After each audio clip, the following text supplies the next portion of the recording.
Is the Nokia G400 5G worth buying in 2023? Well, in this video, we're going to find out. What's going on, everyone? This is Kevin here, and this is the Nokia G400 5G. Now, at this point, this phone is definitely not an old, outdated phone by any means. But I figured it would be a good idea to kind of look back on the device to see if it's still a worthy option. Especially considering that since this phone was launched back in August of 2022, there have been quite a few other budget and affordable smartphones that have reached the market. Now, this phone is being offered factory unlocked, and also in the US, you can get this phone from T-Mobile and Metro by T-Mobile. And I know that the MSRP for this device is $239, and I also know that at the carriers, they tend to offer this phone with some really solid discounts and promotions. But to see the most up-to-date pricing and availability for the phone, definitely take a look at the various links in the video description. Now, before I show you a variety of different things about the Nokia G400 5G, let's see what all comes included here in the box. And as you can see, it is a relatively large box as well for a smartphone. Now, on the front of the box, we have a picture of the device, also the name of the phone as well. On the back of the box, we have some of the basic specifications for the phone. And then inside, we have a SIM card removal tool. We have a quick start guide. We have a double-sided USB-C cable for charging and data transfer. And we have a 20-watt USB-C wall adapter. I'm really glad that they did include this because at this point, it is kind of a rare thing to find smartphones that actually come with a wall adapter, and especially one that's actually pretty good. Now, with this device, we're getting a very large 6.58-inch display, and it does feature Corning Gorilla Glass 3, so that does make it decently durable. Now, the display itself is LCD, but what's really awesome about it is that it's actually a 120 Hz refresh rate. So we're getting a very fast, smooth, premium experience here when using the phone, and that's really something I have not found with another phone in this price range. I mean, you'll find sometimes phones that have a 90 Hz refresh rate if they're a budget phone, but this is probably the most affordable phone that I've used yet that actually has a 120 Hz refresh rate for the display. So that's an awesome thing to see. And another thing to keep in mind too is that if you buy this phone, or if you already own it for that matter, definitely make sure to enable that faster refresh rate because it's not actually enabled by default, which is kind of interesting.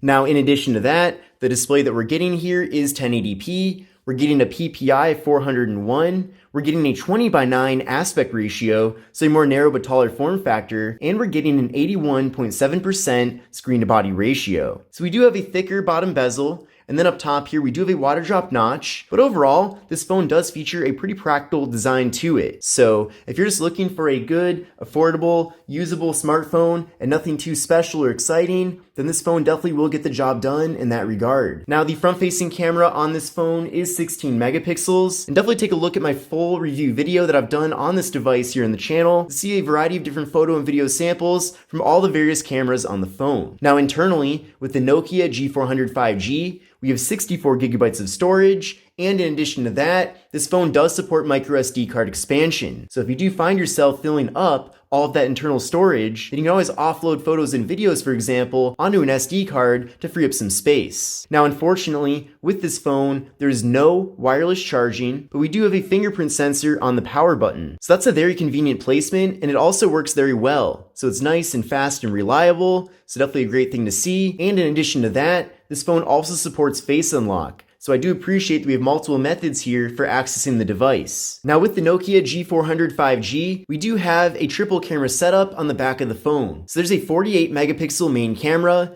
a 5 megapixel ultra wide angle camera that can capture images at up to 115 degrees, and we also have a 2 megapixel depth sensing camera for portrait mode. Now let's head over to the camera app, and I'll show you how to use all those various functions. But essentially, here's how things look with the standard camera. Then from here, we can switch over to the ultra-wide camera. And again, with that, we can fit a lot more content into the frame. I'm definitely a big fan of having that feature here. We can then also head over to portrait mode to get those nice blurred out backgrounds. And then flipping around to the front-facing camera, you can either do a portrait selfie, as you can see right here, or you can also take a standard selfie.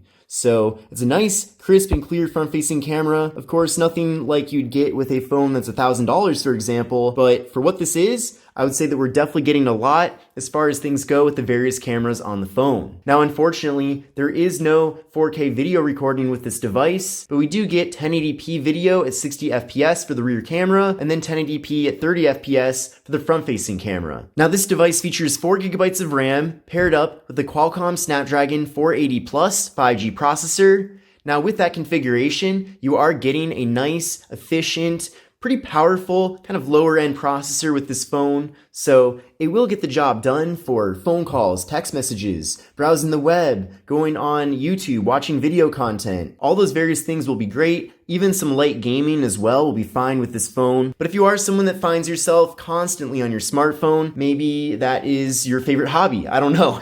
If you're always using your phone, then I can definitely see some potential frustrations from the device not being that fast. But if you are someone that just wants a phone for kind of the most basic tasks, that is still reliable and works well, then I feel like you will be pretty happy here. Now, in addition to that, as the name of the processor and the phone itself do imply, this device is 5G compatible. Now, at this point, I do think you can get by with just 4G LTE, but on the other hand, I don't really see a reason why you'd want to go through all the effort of getting a brand new smartphone and having it not support your carrier's latest and greatest network. So definitely something worth keeping in mind there. Now, heading over to the benchmark test results, I did run a test using Geekbench 5, and I'll show you the scores from that test right now. But I got a single core score of 547 and a multi-core score of 1669. So what I recommend doing is running this test on your current phone and then compare your scores to these scores to get a better idea of how the Nokia G400 5G compares to your current device. Because who knows? This phone could be a performance downgrade from what you currently have, and I'm sure that you don't want that. Now, as far as battery capacity goes with the Nokia G400 5G, we do have a very large 5,000 milliamp hour internal battery. And as I showed you earlier on in the video, this phone does feature a 20-watt charger in the box, and the phone itself is compatible at a maximum charging speed of 20 watts. So that's really great to see. So having a large battery like that at 5,000 milliamp hours is great because you'll be getting excellent battery life from the phone, but also pairing it up with a fast charger does make your experience much better, because if you wanted to use a 5-watt charger, for example, with this device, it would take a long time to recharge it. So having a 20-watt fast charger definitely makes it a good experience here. Now, this phone also features NFC, so if you do like to make mobile contactless payments using tap and pay, which I at least am a big fan of that, I use that all the time with various phones that support it, and when I test phones that don't have that feature, it is a pretty noticeable downgrade. So this phone does have NFC, so just know that you have that ability here. Now, taking a closer look at the hardware of the device, I already talked quite a bit about the front panel. Of course, we're getting that very large, great looking 6.58-inch display at 120 Hertz. You can see that the bottom portion of the phone here actually has the Nokia logo, or word mark rather, so that's kind of interesting. And then we do have that water drop notch up top. Now, taking a look at the left side of the phone, we have just the slot for the micro SD card and SIM card. Then on the right side of the device, we have volume up, volume down, and then the power button, which doubles as the fingerprint sensor. Then up top here, we have the noise canceling microphone. And then on the bottom of the phone, we have the 3.5mm headphone jack, microphone, USB-C port for charging and data transfer, and the speaker. Now, this phone is made completely of plastic, besides the display, which is made of glass, so keep that in mind. Now, in general, I would recommend pairing this phone up with some sort of case, just to kind of prevent it from getting scratched up, just so that you get some more longevity out of the phone itself. Now, on the back of the device, we have kind of this interesting pattern. It is a glossy back, which I think is a bit unfortunate because, as you can see, it really picks up a lot of fingerprints. But we have that triple camera setup here with the flash and then the Nokia logo. So in general, it's a pretty interesting device from Nokia. Of course, it is in the budget segment, so you shouldn't expect anything too special here. But at the same time, I think most consumers are just looking for a phone that is practical, gets the job done, allows you to communicate with family and friends, and that's pretty much about it. So if you are one of those people, if you're not looking to spend too much, but at the same time you want a phone that's actually usable, then I feel like the Nokia G400 5G is still a worthy option in 2023. But this concludes my video on the Nokia G400 5G in 2023. Most importantly, I'm really curious to know what you think about this device. Do you currently own the phone? If so, then definitely share with us your experience with it. And if you're considering getting it, let us know what other options you are considering. But this is Kevin here, and I will see you in the next video.